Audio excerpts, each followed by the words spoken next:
You ever as brothers when it comes to his career in MMA or his strategy or anything? Com a estratégia, você e o Lyoto É, assim, antes da luta a gente discute, né, como é que ele quer lutar, como é que ele tá se sentindo, entendeu? Assim, mas a base de tudo é o treinamento, né? 2, 3 meses antes, essa é a base que a gente começa a montar a estratégia, começa a montar o que a gente vai utilizar.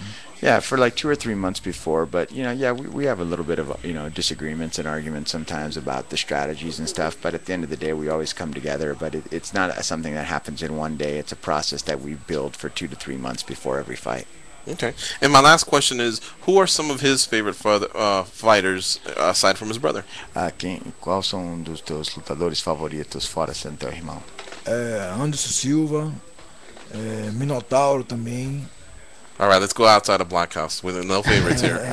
Fora do Black House. BJ Penn. Oh yeah, that's a good one. And GSP. GSP. Yeah. Okay. Fair enough. All right. Well, thank you very much, Shinzo. Hopefully we do get to see you fight soon. And honestly, it kind of would be nice to see him involved in the house. I'm not trying to plan him there or nothing, but that would be good. Different personalities, is what makes the show. Totally.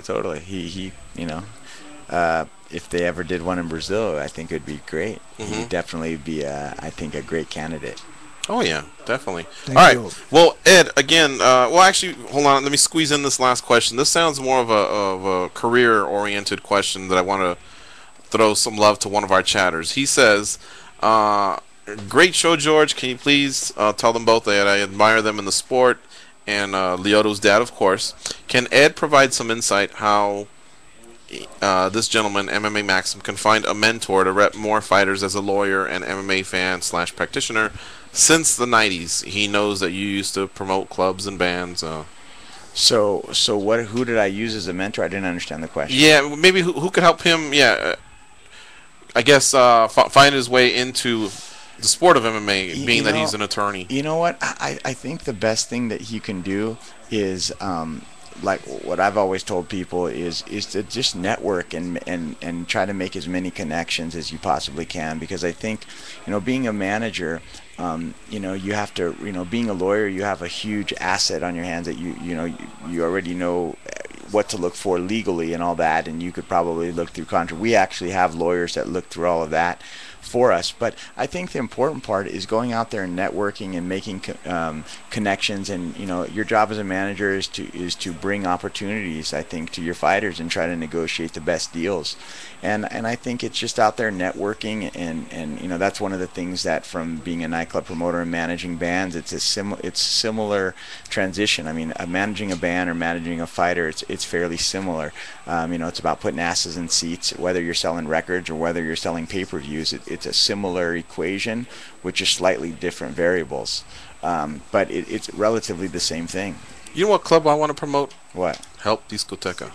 What's that? I've never heard of that. Oh, come on. Never heard of it? In Brazil, in Rio de Janeiro? Nah, it's like Maxim's #1 club in all the world. Oh, really? Yeah. I'll tell you about it after the show. I guess it was more of a joke, really, but usually a lot of the fighters from Rio de Janeiro, when I mention that club, they always get a little smile on their face. Yeah. All right, Eric from Toronto. This is for Shinzo. The strategy to how to deal with Shogun's leg kicks. Going into the second fight, being that the leg kicks were very effective in the first, what was the strategy to deal with Shogun's kicks in the second fight? Que era a estratégia de vocês? Que era a estratégia para vocês na segunda luta do Shogun para defender os chutes dele? Bem, a estratégia era bloquear, né, e mandar o contra-ataque, entendeu? E foi o que o Lyoto tem feito. Ele não tomou nenhum chute, bloqueou todos os chutes e mandou o contra-ataque. Yeah, I mean, the strategy was what he did. I mean, he was blocking the kicks and come back with a quick counter, and that's what he did during the fight. He didn't absorb any kicks. He blocked all the kicks that Shogun threw, and he counterattacked. Eric from Toronto says, well, that was for Lyoto. And I'm thinking, well, Lyoto's not here. I adjusted the question. But then again, Shinzo comes up with the strategy anyway, right? Yeah, exactly. All right. Anyhow, all right. Well, Ed, again, thank you very much. And Shinzo, thank you. Muito obrigado.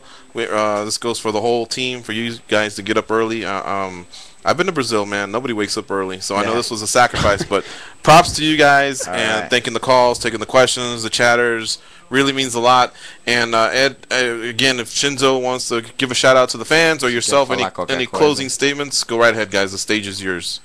Eu gostaria de agradecer, né, o apoio dos fãs pro Lyoto e também aqueles que querem me ver lutar, que eu estou treinando e esperando oportunidade. Quando o Lyoto não estiver lutando, eu gostaria de lutar.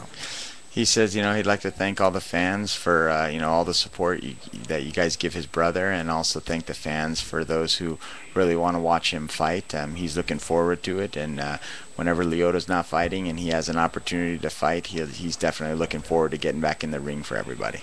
Cool. Hopefully sooner rather than later. That's it. All right. Folks, I want to thank Ed Soares, the manager for Team Black House. And that includes Jose Aldo, Junior Dos Santos, Anderson Silva, Lyoto Machida, the Nogueira brothers, Feijão. The list goes on. And if you want to get more familiar with the team, you can go to their website. And that website is www.blackhousemma.com. Lots of stuff you can check out there. And keep an eye on some of the up-and-comers that we talked about throughout the show. Jordan Smith, you're telling us, is one of the ones we need to keep an eye on, right? Definitely. And look towards the future.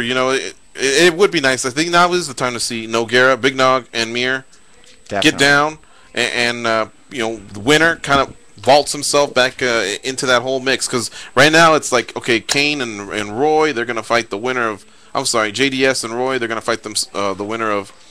Kane and Brock. Carwin's gonna want him to do the same thing and thrust himself back into the mix. Totally. And I think now's a good time to have Mir versus Big Nog. I think that would be a great fight. Yep. And as far as Lyoto, put him in there against whoever, but we just want to see him fight again. And hopefully it'll be soon. And you know what? With Shogun being out the way he is, it is starting to make a little bit of sense for that interim belt, especially because Rashad from his camp, he wants to avenge the loss. It's a good opportunity for everybody. And like I said, there's nothing personal against Rashad, nothing personal against Jervis. Jervis and Rashad, I like them both very much. I consider Rashad a friend. I consider Jervis a friend, but at the end of the day, I think this is a great opportunity if the champion, and like I said, if the champ is hurt, then, let's give these guys an opportunity to get the interim belt. You know what I mean? I think it'd be cool. All right. Well, hopefully it happens. Jenny, thank you for doing the camera work and the phones. Goes for producing the show. You kind of were quiet there, Goes, towards the end. And, of course... He was probably scared that he was going to get slapped. Oh, that's right. That's coming up here. And then Journalist of the Year, John Morgan, hanging out in the back. Thanks for popping in, John. Probably cranked out like 3 stories just while we've been talking, man. You see the work this guy does? Man, he's got blisters on his fingers. Amazing. And then Goes, you want to take your slap on camera or off camera? Of course I want to take it on camera. Are you kidding me? All right, so I'm not doing this for fun. Okay, Goes, take off your mic. Tapa na cara dele. Cara, na câmera, em frente da câmera. Ué, o cara falou, você falou? Now tell him if he wants. Alright, is it on camera? Tell him, is there a translation that says "take it easy"? Vai, lá. Make it a little easier for him. Hold on, let me get here out of the way. You know what? I've seen a lot of people hit you in the nuts. Ele falou que já viu muitas pessoas bater no saco quando vai fazer isso. Não. He won't hit you in the nuts. He's a respectful martial artist. He's a respectful martial artist. Dá tapa na cara.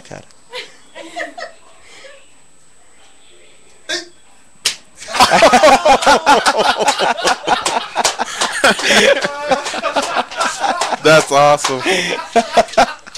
All right, folks. Again, Lyoto Machida, Ed Soares, Shinzo Machida, and the rest of you guys. Harry from Fremont's even back there, man. Great to have him back there in studio. He's been a fan of the show for a long time. I'm Gorgeous George. Hopefully you enjoyed today's show, and we will see you all tomorrow. Be champions.